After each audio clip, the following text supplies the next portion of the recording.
Hey, Elliot Roger here. I'm up in the hills in Montecito right now. It's truly a beautiful day. But, as I've always said, a beautiful environment is the darkest hell if you have to experience it all alone. And sadly, I've been alone for a very long time. And my problem is girls. I don't know why you girls are so repulsed by me. I dress nice. I'm sophisticated. I'm magnificent. I have a nice car, a BMW. I'm polite. I'm the ultimate gentleman. Look at how fabulous I look. And yet, you girls, you never give me a chance. And that's just such an injustice because I'm so magnificent. I deserve girls much more than all those slobs I see at my college who are somehow able to walk around with beautiful girls. I mean, look at me. I'm gorgeous. But you girls don't see it. I should be the one with the girls. But you never give me a chance. It's such an injustice. I don't know why you girls hate me so much. I've always wished I could ask you this, and this is my way of asking you this. This is the only way I can ask you.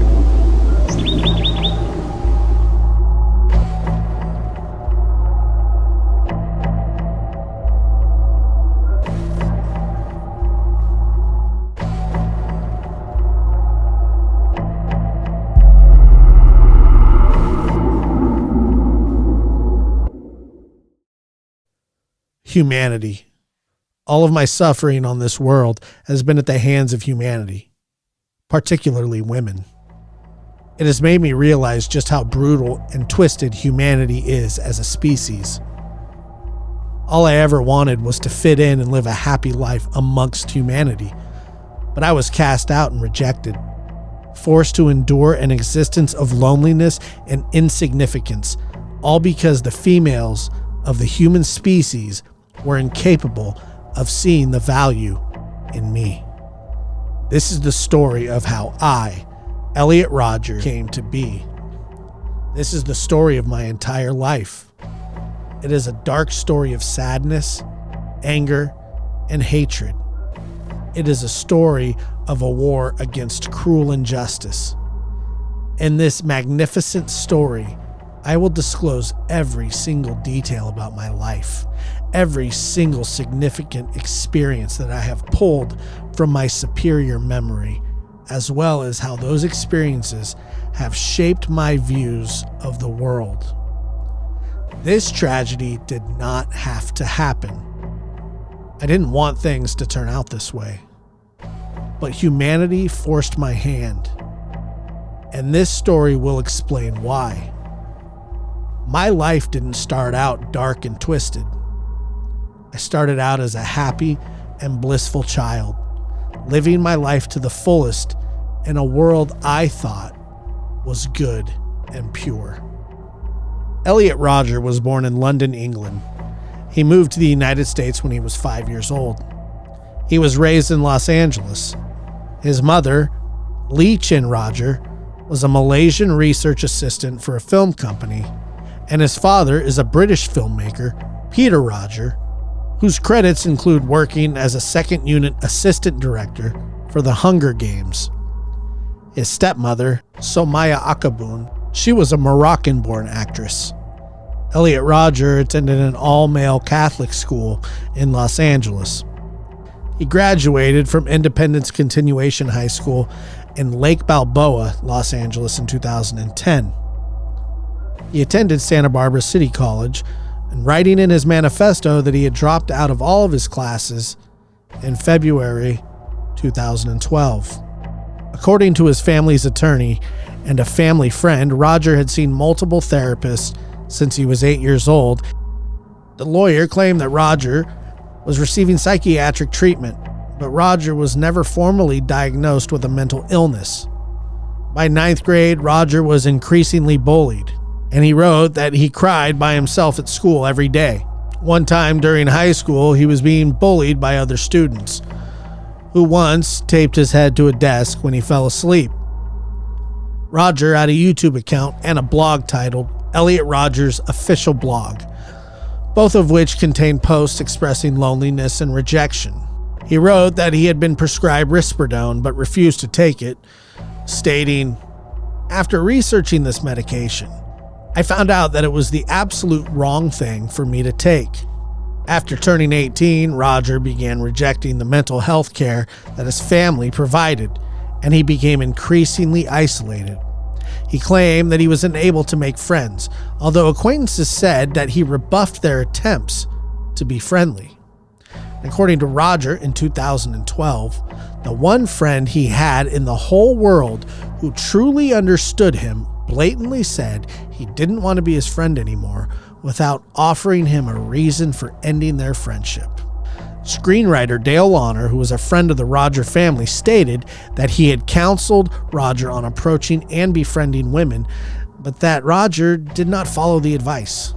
He said in an interview, quote, "I first met Rodger when he was age 8 or 9, and I could see then that there was something wrong with him. I'm not a psychologist, but looking back, he strikes me as someone who was broken from the moment of conception."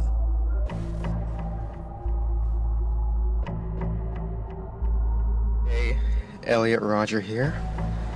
I'm just sitting in my car right now, enjoying the view of the beach. And my view has been ruined by this sight right here. In front of me, sitting right there on that bench, is a young couple. I was enjoying such a nice view until they came and sat down and started kissing. This is the reason why life isn't fair.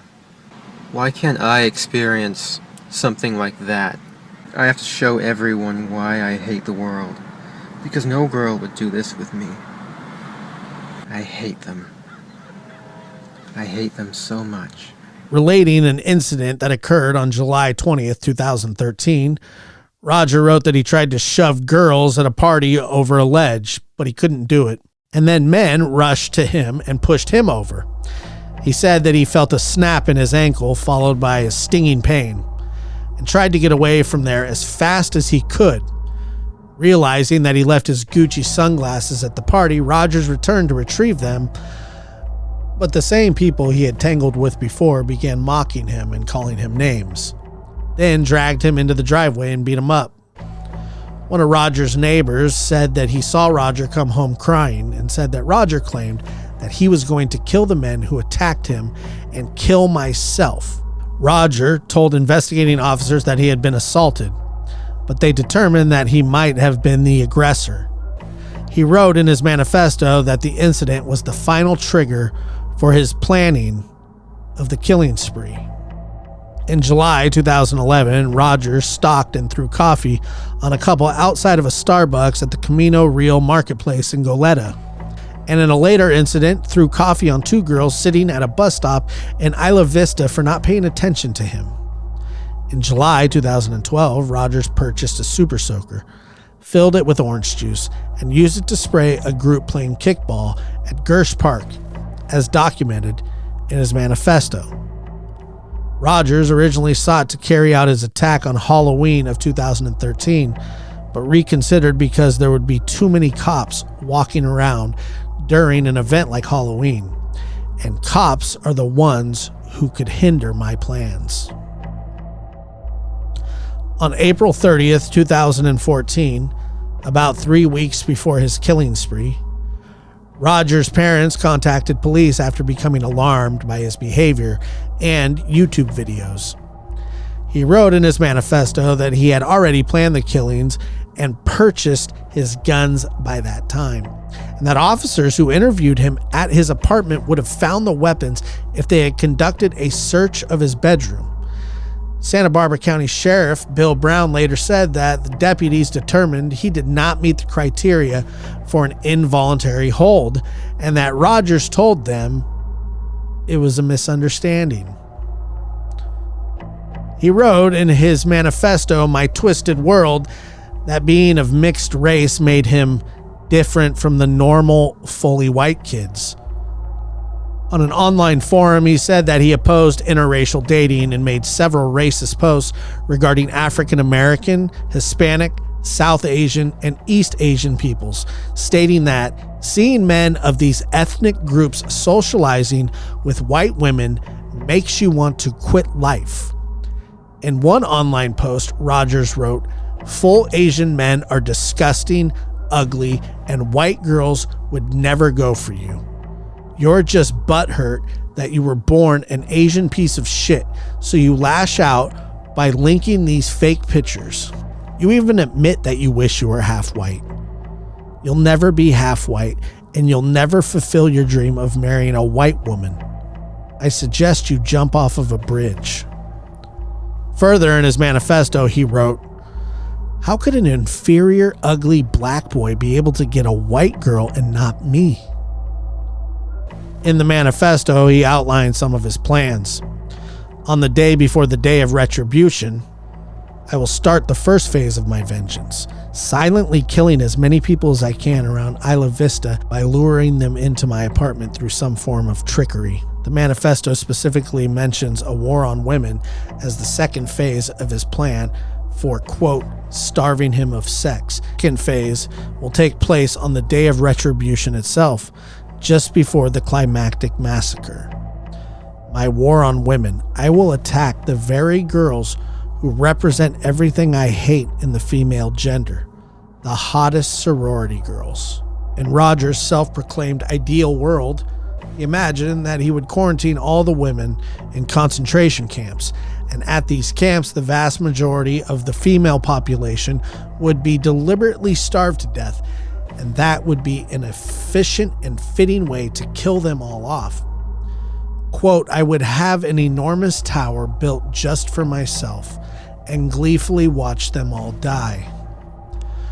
In the manifesto, he also said that he planned to kill his half-brother and stepmother, but he wasn't mentally prepared to kill his father. In his last years in Isla Vista, Mr. Roger had stopped going to classes, and his life appeared to be conducted entirely online.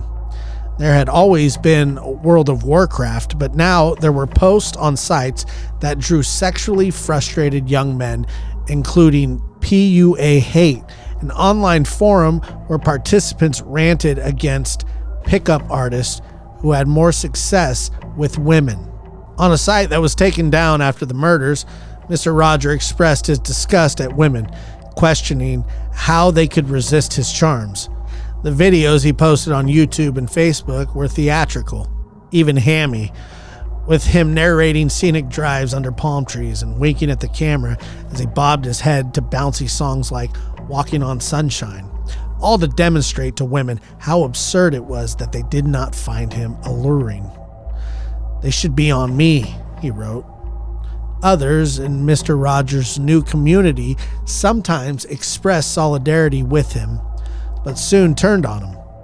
He was attacked as desperate, insecure, pretentious, entitled, bitter, and whiny. And at times, as happened in high school, they mocked him for his small stature. He was, by his account, 5 feet 9 inches tall and 135 pounds. Rogers constantly insisted that he was drop-dead gorgeous, fabulous, stylish, and that he was an exotic gem among thousands of rocks. Roger was seen sitting in his car in the parking lot of his apartment building around 8:30 p.m., working on his laptop. He uploaded the Retribution video at 9:17 p.m. and sent his manifesto email at 9:18.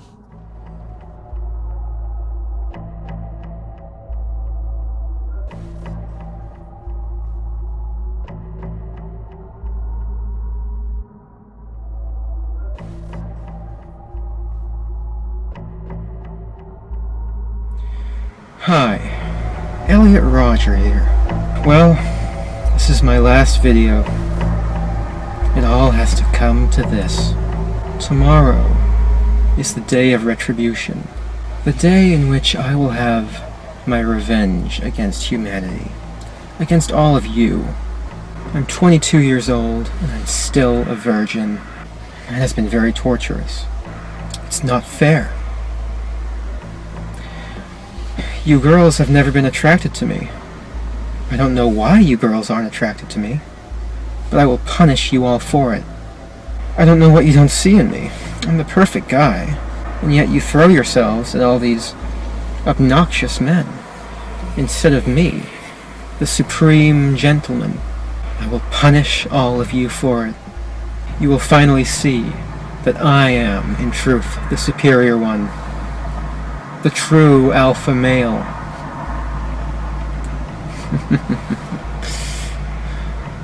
Yes. Well, now I will be a god compared to you. You will all be animals. You denied me a happy life, and in turn, I will deny all of you life. It's only fair. I hate all of you. I've waited a long time for this. I can't wait to give you exactly what you deserve. Utter annihilation. Rogers drove to the Alpha Phi sorority house. He knocked on the sorority house door for a few minutes, and after no one answered, he began shooting people who were nearby. 2 women were killed, and a third was wounded. He then fired at a nearby couple. The man was wounded, while the woman received a superficial graze injury.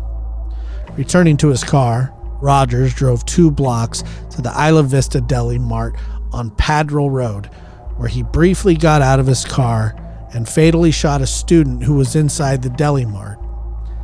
His car was seen leaving the scene by 4 responding foot patrol officers, but they did not identify him as the shooter. He drove south on the wrong side of the street, where he fired at 2 pedestrians on the sidewalk, missing both. On the street of Del Norte, where it curves near a 7-Eleven convenience store, it forms the loop, where he continued firing, hitting a woman in the leg. Rogers drove south and shot and missed a woman.